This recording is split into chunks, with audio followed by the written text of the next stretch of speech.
What's going on, guys? It's Greg here today, and I'm bringing you a Black Ops Cold War gameplay commentary. And today we're going to be looking at the AK-47 with the KBG Eliminator Liberator Barrel, foregrip, GRU Elastic Wrap, and the Skeleton Stock. A very good AK-47 setup. But anyways, this is a team deathmatch 36-5 on Cartel, and we're going to be going over some tips on how you guys can read your opponents a little bit easier, because for me, whenever I'm playing a match, especially in these higher MMR lobbies or supposedly higher MMR lobbies, the thing I like to rely on the most is trying to play mind games with my enemies.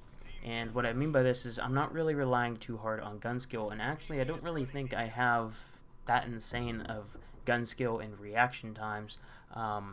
So for me, I like to try to rely more on outsmarting my enemies and baiting them into making the wrong play. Kind of like, I don't know, you're playing a game of chess or something, or some sort of board game, I guess you could say. But anyways, haven't played in a couple days, aim's a little rusty, trying out some new dead zone settings. Right here, I notice a guy instantly go to that spot, and we're going to take note of this player because this is our nuclear calling card player on the other team, and pretty much whenever I see someone that is sitting in the back of their spawn off the beginning of the game like this guy, and he's just going to hold an angle where enemies tend to funnel through, I tend to think that's a player I'm going to be able to read pretty easily, and you guys will see in this gameplay that I do read his moves pretty easily. So let's go ahead and start talking about how you can actually read your enemies. In a game mode like Team Deathmatch and Kill Confirmed, it's a lot harder because the spawns flip way more than, let's say, Domination or Hardpoint. So I'm going to go ahead and pause the gameplay here for a second, and what I want you to notice is someone freshly spawned. So what that tells me is that the spawns have just flipped, and there are some enemies now on the side I just came from. So I'm going to go ahead and turn around and hit this guy with the COD timing. Actually had no clue he was sneaking up behind me. Just happened to be COD timing because I noticed that the spawns may have potentially flipped, and you'll see right here, I'm going to wait and see if somebody pushes here blindly, and they do, so I'm able to get an easy kill. That's what I mean by reading your opponents whenever it comes to the spawns, and in something like Domination or Hardpoint, it's going to be a lot easier to be able to read the spawns, because in Domination, of course, it's going to be the flags that the enemies own, mostly, I should say, one side of the map. So like if you own C and B, the enemies are going to be spawning A. You guys get the point. Whenever we're playing Hardpoint, they're just going to be spawning on the opposite side of the hardpoint that you're trying to contest and fight over. So right here, a proximity mine went down, and this is a weird spot to put a proximity mine, especially because I already slid out, didn't notice anyone watching this way, so I decided, you know what, I'm going to check the little jump spot there, and I ended up taking a guy out from surprise. He probably was not expecting me to actually take a look up there. But anyways, again, I see people where my teammates are. I see they're on the other side. So I'm going to go ahead and run back because I am anticipating that a couple people may have spawn flipped, even though I still notice that teammates are fighting people on the other side of the map. So again, the majority of the teammates are behind me at this point, so I know that the enemies are going to be freshly spawning in the back, and now they're going to be pushing this side. So I'm going to go ahead and take one guy out, and it's going to be a little bit unfortunate here because I just got COD timing. This guy comes up here. Now this is our nuclear calling card guy, the guy I pointed out at the beginning of the game that was playing really defensive off the start of the game.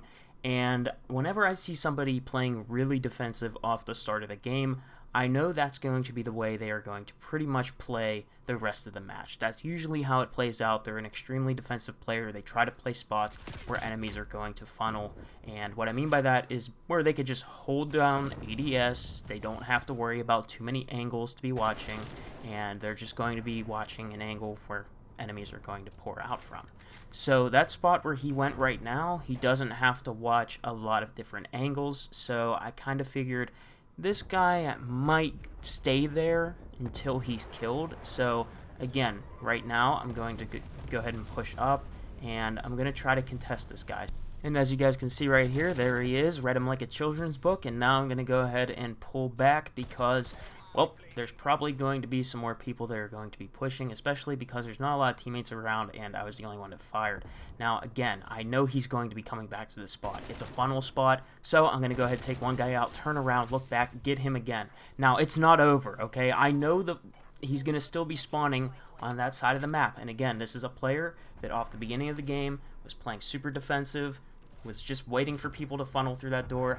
I've played this map plenty of times now to where I could say if somebody's playing like that off the rip of the game, they're going to keep trying to go to the same funnel spots. So again, I see my teammates push to the left. I'm going to watch the right. There he is a third time. I get him a third time. He leaves the game. So I want to focus on this player's mistakes, and that was that they just kept coming back to the same exact spot, and it's probably because they've played a lot of games where they feel that's the most comfortable way to get a lot of kills and people are funneling traffic spots, but that's obviously not the way you want to be playing, especially on maps that are a lot bigger and have a lot more depth to them, like Cartel here. There's so many flanking opportunities, the bushes are everywhere, constantly cutting off lines of sight. You got to be unpredictable on this map, and that's the really only way you're going to survive, especially pretty much in higher skill-based matchmaking lobbies in general. You're going to always want to be playing unpredictable. So funnel spots in this game, I would say in Modern Warfare 19, yeah, they worked really well. Those were the power positions, I used to call them. Here in Cold War, they just don't really exist, so it kind of makes you want to move around more, just get up in people's faces. And while that's great and all, there still is a better alternative than just full out running in people's faces and getting gunned down by someone that's waiting on you, and that's going to be being unpredictable. So what I mean by this is never taking the same route. If you know where someone's at, don't just go into their line of sight. Maybe peek it for a quick second, get them focused on you, and instantly start running a flank, get them confused, get them worried. That's what I do whenever I'm playing this game. It's all about playing mind games with your enemies, and that's one of the ways I've been finding success in this game, especially with a longer time to kill. Now, obviously, you're going to want to be sticking to your teammates and trying to play around your teammates because the time to kill is longer, but you guys will find a lot more success if you are constantly switching up your spots. You're not being an easy person to read, and in these maps where they are a little bit more complex in their design, and I don't mean they're complex in a way where there's verticality and there's cubbies and stuff like that, like how we want to use a perfect example of what I'm trying to say here would be Ramaza from Modern Warfare.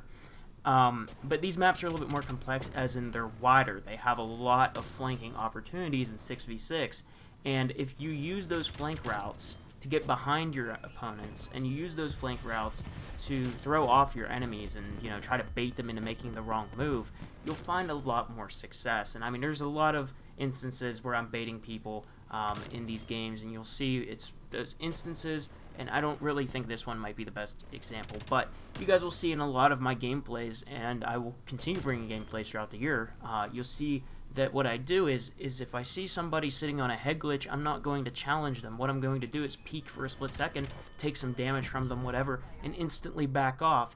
And maybe I'll peek a little bit again, wiggle, you know, they get a little bit antsy, they start shooting more bullets, and then I pull out and run a deep flank. And the main reason I do that is because now they don't know where I'm at. They don't know what's going on. They're waiting for me to re-peek. Maybe a teammate heard the gunfire, teammate goes ahead and third parties him. That's pretty much how I play. I'm always trying to find ways to outplay my enemies, outsmart my enemies, and play, honestly, I guess the best way I could put it is I play a little bit scared in a sense. I mean, if that's the best way I could put it. I don't really know how to describe this playstyle because I've never really played this way before in a COD game. I've always been either super aggressive or defensive, holding down power positions. And, you know, if we think about like Black Ops 2, that was a really offensive game. Black Ops 3, really offensive game. Same thing with Black Ops 4. You go Modern Warfare 2, Modern Warfare 3, Ghosts, Modern Warfare 19. They're all slower paced games where you're more just holding angles, going into the power position, stuff like that. Right here I just get pooped on. I shouldn't have made a shot right there, but I was just getting bored, I guess, of how long it takes to find enemies. But what I'm saying is in this game, you just gotta play tricks on the people that you're running into, and you gotta just outsmart your opponent. You gotta think, what are they going to do? How are they going to react to this? There's so many angles they could be shot from. Are they going to move? You know, there are just so many angles in this game people could possibly come from because of the map scale to how many players are actually on the map. And if you start thinking about that, start incorporating these strategies into your gameplay where you're constantly trying to juke out enemies and just outsmart them and make these plays where you're being unpredictable, you guys are going to find it so much easier to go on longer streaks, stay alive, get more streaks, and at the end of the day, win more games. So hopefully you guys enjoyed this video. Hopefully it has helped you guys out, and I will see you all in the next gameplay. Have a great day. Peace out.